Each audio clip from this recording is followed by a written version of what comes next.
episode. This week is going to be another Intimate 101, just you and I. I wanted to share with you guys my post-treatment review, as well as the reasons why I had these treatments done to my skin.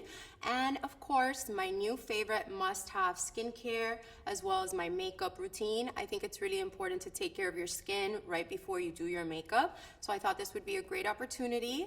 Let's get right into it. So when I think about skincare, I definitely think about protecting it. I think that's number one for me. Living in Miami is definitely a big must-have for your skincare. I love protecting my skin from the sun, as well as from the humidity and the pollution. I would say that my skin type is more on the dry to normal skin. After I cleanse my face, I do notice some immediate redness and immediate dryness. So for me, thinking about the environment and where my skin is gonna be, I try to curate my skincare as well as the makeup that I apply. A lot of my friends love the makeup look when I go out, and they're like, oh my God, I love the way your makeup looks. I'm in no way, shape, or form a makeup artist, but I do believe that the reason my makeup comes out super crispy when I go out or things like that, or even when I do photo shoots, even recording this podcast, I do my own makeup, is because I take care of my skin, right? And these treatments have honestly helped when I look at myself in the mirror. Being alone is another big thing for accepting yourself and coming to realize your inner beauty. When you are alone, or at least when I'm alone and I look at myself in the mirror, I'm applying that nice textured skin product or that foamy lathering cleansing gel. I absolutely zone out and I really meditate mind, body, and soul. It's like the perfect way for me to just disconnect and just try to focus on me, show myself some self-love. Aside from being a content creator, I'm first off a mom, and being a mom definitely takes a toll on the way you do your routine. So like your morning routine has the baby's routine involved as well. So I totally understand if you guys cannot, because of work or life reasons, indulge in skincare at all times. But I would definitely say it is important to invest in the right products that work for your skin type, as well as continuing healthy habits that are gonna improve your overall feeling about yourself, right? Because the reason we take care of our skin and the reason we do our makeup or even get dressed up and do the little sauce thing for your style, fashion, is confidence. And the confidence comes from these constant situations where you're putting yourself or thinking of yourself as your highest self. And so I think that in return, when I have put myself in those situations, I've honored myself, have really invested in products, no matter the cost. And I'm not at all saying that all the products you should use are expensive or are more on the high end side. I do love Sephora products as well. I actually adore my Tatcha line. I still currently, with the routine I use now, use the Silk Serum by Tatcha, as well as the moisturizer and their gentle rice cleanser. As of recently, I have started using the Skin Better Gentle Cleanser, and I'm absolutely loving it. I do feel like the foamy texture and how soft and unscented the product is really good. The packaging is super cute, and I do feel like the bottle's thick enough. Sometimes my gentle cleansers come in the tube, and I feel like I run by those super quick. So basically, out the shower, getting ready, I've already taken care of the baby, her routine is good to go, then I start mine. I usually start with the gentle cleanser and then just pat my skin dry. That helps with removing any excess makeup from the night, or also removing sunscreen from the products that I use on top of my skincare. After I do that, I've currently been obsessing over the Chanel Beauty Le Tonique. The reason I love this toner is because when you cleanse your face, you're actually stripping your entire skin from the acidity and the pH level. So the toner is a really good way to remove excess product that might have been left and that the cleanser didn't remove. But it also helps by balancing your pH and just giving you a more clean texture. I usually use a little pad and I apply it. I also love to give my skin a minute after each product that I use, so I like to air it out. I like to give myself that little bit of time, and then I like to move on to either my serum, like I was saying, I use the Tatcha one, or I could just go straight into my Hydra Beauty by Chanel Beauty. This is a really awesome cream. It's actually almost over, but I love the way it sits in my skin if I spent the day out on the boat or I was in the sun all day. the night that I take off everything and I start my skincare routine, this is the bomb for hydration. So I absolutely love the Hydra Beauty cream as well. And then lastly, of course, you cannot miss this if you're a Miami girly or live anywhere where the sun is constantly irritating your skin. Using SPF, I cannot stress that enough. SPF is probably primarily the most important thing in your skincare routine. I say this post-treatment if you had any type of laser or microneedling treatments or even Clear and Brilliant, anything that's gonna penetrate the skin, you need heavy moisturizer and you also need SPF. This Chanel Beauty UV Essential is actually very limited. So if you guys are interested in this product, I definitely recommend you go look for it right away, okay? I don't neglect, after I've done the application of the sunscreen, I don't neglect the time I need to let the product sit in my skin before I actually step outside. The bottle says about 15 minutes, but I like to just prep my skin and then start the makeup process, which actually takes away that extra time for the product to kick in, okay? And in the morning, or if I'm doing like a nighttime and that's not like for makeup post skincare treatment, I love using the Chanel eye patches. You don't have to use Chanel. You could literally go to Ulta or Sephora. I think that spending money on the right face mask or even eye pads really help you feel better when you're doing your skincare product. It actually just gives you a moment to honor yourself. So I think that's always really, really important. So let's look at the notes I wrote here. Besides wanting to share with you guys the skincare and the products, the next thing I wanted to share is some of the beauty treatments I've had done as of recently. Of course, I've shared in the past that I've done some PDO threads. I've also done PRP injections into my face just for evenness. I did try a while back Clear and Brilliant because I was trying to minimize the pores that got enlarged post-pregnancy. I did notice a complete dullness effect on my face after having the baby, and then those pores over time started to enlarge. So for me, I thought it was some of the cheek filler I had done a year before that had eventually migrated over to the lower part of the cheek, and maybe that was what was causing the enlarged pores. So I did have some filler dissolved by Face by SP over in my cheek area. After a week post-treatment, I did notice that that area was less bulky, so I'm glad I dissolved the filler in that area. Then moving on past that treatment, I decided to do microneedling in a more intense way. I've heard wonderful reviews about Morpheus 8 and the effects it has on your skin, the pore, the collagen production.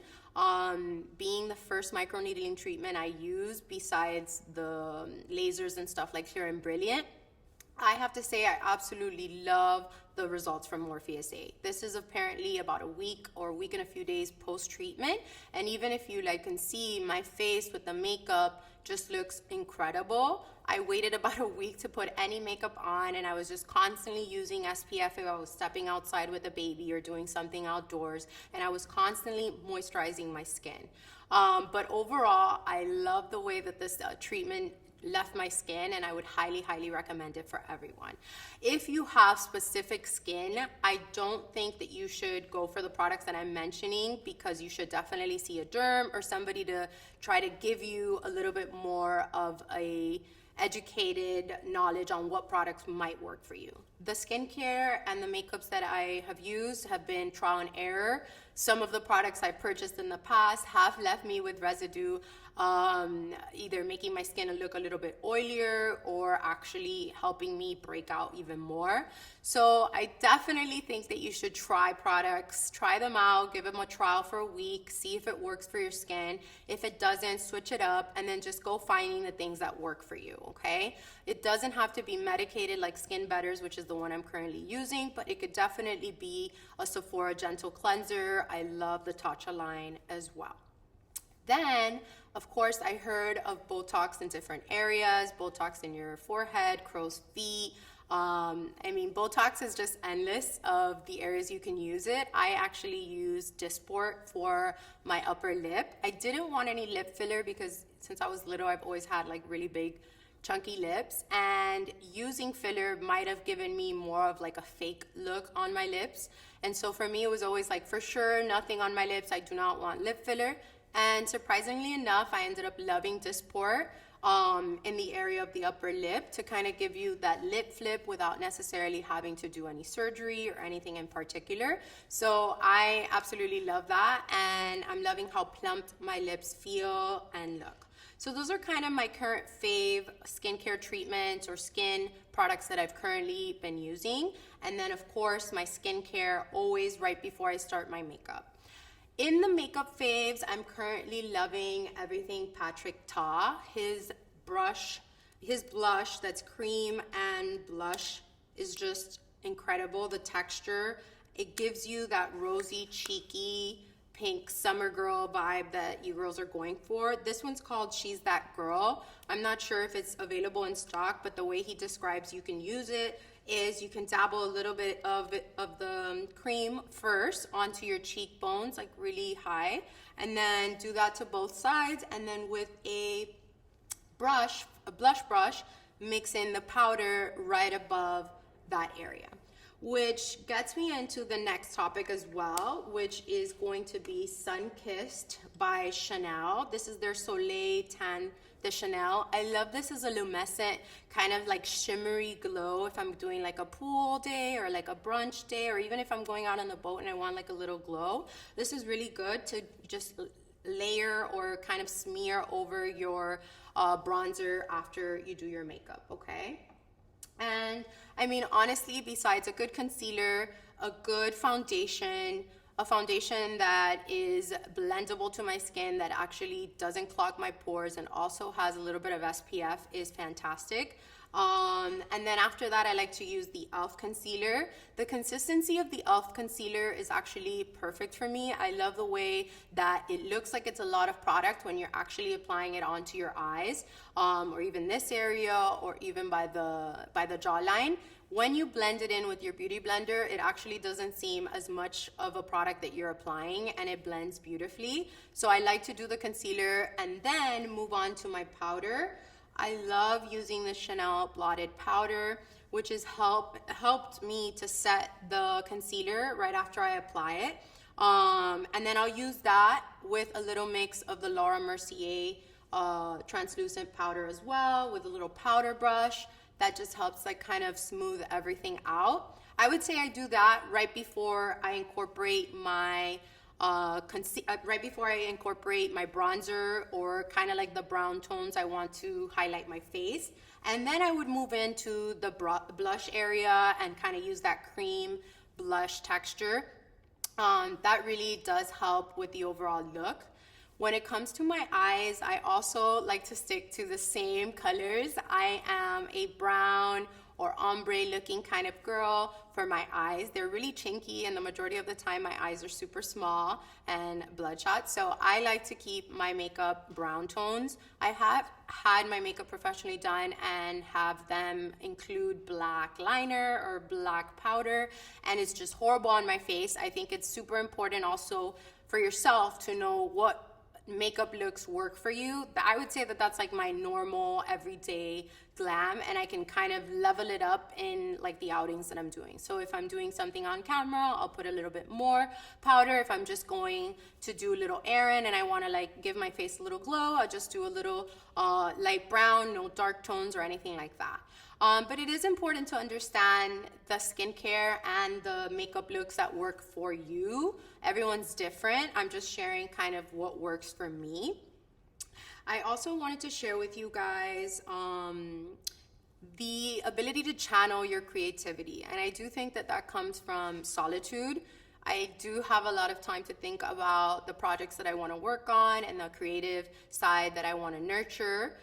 When I'm applying my makeup or just taking a moment to meditate. I do think that beauty, skincare, self-love, all of that is really important for you to feel your best. So if you are doing these things habitually and you're just trying to incorporate new things. If you don't have a skincare routine and you just want to do one skincare or one step or two steps without making it super uncomfortable or complicated for you, I do think that's a go. You can always, I mean, I wouldn't say I had the best experience walking into stores or even asking people about the best products. I do a lot of online research and again, trial and error. So I do think that that is going to be a lot of help whenever you're considering new products to include into your skincare or even new makeup that you want to start purchasing, okay?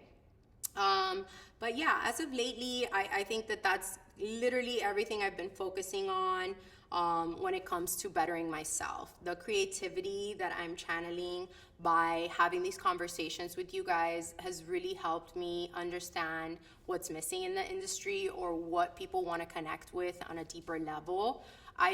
Oftentimes I look for people that resonate with me, my style, and the way I like to do things. In this journey, podcasting and sharing my insights with the professionals and the professionals sharing them with me, I've learned that it is important to just curate the lifestyle that you want to have. And that includes the self-care as well as your skincare. But understanding your inner beauty and meditating on that and really, really connecting with yourself is what I find beautiful in the things that I do in my routines. So yeah, that is basically all that I wanted to share with you guys in terms of beauty treatments and beauty skincare as well as makeup products. I want to dive a little bit more into finding peace within yourself and also embracing those imperfections, right? So of course, my skin is really nice right now. I've had a few treatments that I've been working on. I've constantly had a routine for a while. So my outcome and where I am today with my skin is a little different than what you might be going through. But I do definitely recommend that you consider including these things to your routine so that you feel a little bit better about what you're doing, okay? All right, so another topic I really wanted to jump into was definitely motivation and discipline. Having something that's constantly motivating you, whether it's searching through Pinterest or going online to look for things that are sparking that creative side for you and helping you organize your thoughts, your projects, definitely do so. In my weekly schedule, I like to coordinate a few days throughout the week for just creating content and thinking up of different projects or different ideas I want to work on. That really helps me stay focused. I do a little bit of editing as well for my reels, so I like to set a set time just to do that. And then in my week, I also have to incorporate real life, which is spending time with my fiance and Nastasia, my daughter. So creating a well balance that is realistic to you and your lifestyle will actually help you stay focused if you're doing skincare or doing any type of makeup routine. So that discipline and that motivation should really come from within. If you have, of course, friends or loved ones telling you should continue to do something, listen into what they're saying as well, because everybody that supports you and your vision is actually a little grain of hope for your future self to continue to motivate you and to push you to continue to do these things. I, of course, love incorporating working out. I'm in no way, shape, or form an athlete or somebody that is the fittest, but I do like to indulge in, again, meditating spaces, which is yoga or doing some type of like Reiki or something that connects with me, as well as including something physical, because as a high energy person that I am, I always have stuff that I want to express and attitude that I want to show. And so for me, it's always helped if I indulge in some type of workout, something that exerts my energy and I'm just like depleted at the end. I love that feeling of, okay, I held myself accountable today and I'm actually working every single day towards the goal, which is that person that I want to be. And I do think manifesting that into reality is very true.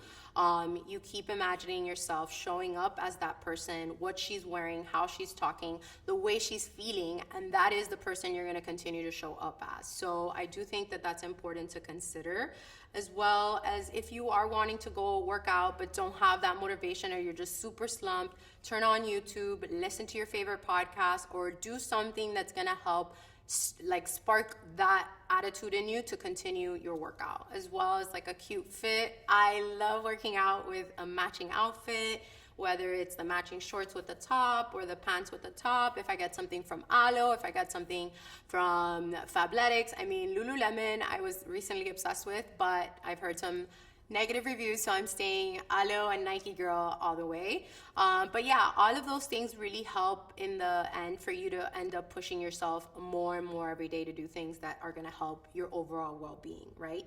And then another thing I wanted to just leave you guys with is entering into your healing girl era phase, or the phase where you allow yourself to accept the negative things that you have. Like sometimes I talk too much, and sometimes I'm saying way too many things, and I need to slow down and check in and be like, you know what? Acknowledge what you're doing, where you're at, and why you're doing the things you're doing, so that you are accepting of the things that make you maybe not that great of a person, and you continue to work towards bettering yourself every day. I do think that the smartest people are the ones that know that they have no clue about anything, and they are welcome to negative, positive feedback. I mean, even doing this podcast and putting yourself out there, I think I'm really like opening up or unfiltering that shyness, or maybe that side of, oh my God, what are people gonna think of me if I'm doing this? It's really just about my creativeness and pursuing the things that make me who I am. I love content. I love putting out things that are relatable to you guys, but I also like for you guys to see a real, more legit side to me, because I say some real shit sometimes, and I feel like if I had a camera or somebody recording my audio, it would be super sick. I love working with the team that I'm working with. They're really on point. They connect with the brand, they connect with me, and they really help bring all of my visions to life. And I know that I'm really lucky for that. Not everyone has that. And so I look forward to kind of sharing with you guys more personal. I want to get into like everything: relationship, trauma, I mean, every travel, the best things I like to do to kind of decompress, yoga, my favorite meditation studios. There's a lot of things that I include in my day-to-day that help me be more well-rounded. And if you're somebody looking to create content, or looking to even start a podcast, or if you just want to do your own little vlog at home and kind of record your vibe and how things are going, do it. Just jump the gun, do what you need to do, learn along the way. I in no way, shape, or form started knowing everything that I know now, and so that's the best advice I can give to you guys. If you guys are enjoying these episodes, are enjoying the conversations we're having, and you want to know more or have things you want to share with us that you would like to hear on the podcast, make sure to leave us a comment, review, as well as connect with us on our social media. I am the person in charge of the creativeness and all of the content that is put out on my social media, as well as my YouTube, Pinterest, all of that. So I highly, highly recommend you guys enjoyed this episode. And if you found it helpful, make sure to follow us at the Plastic Girl Club. My personal Instagram is Juliet Paola @_. Let me say that again, @Juliet Paola _. And again, I look forward to sharing with you guys more intimate one-on-ones on some of today's favorite topics in my life from my perspective and my point of view. Thanks so much for joining.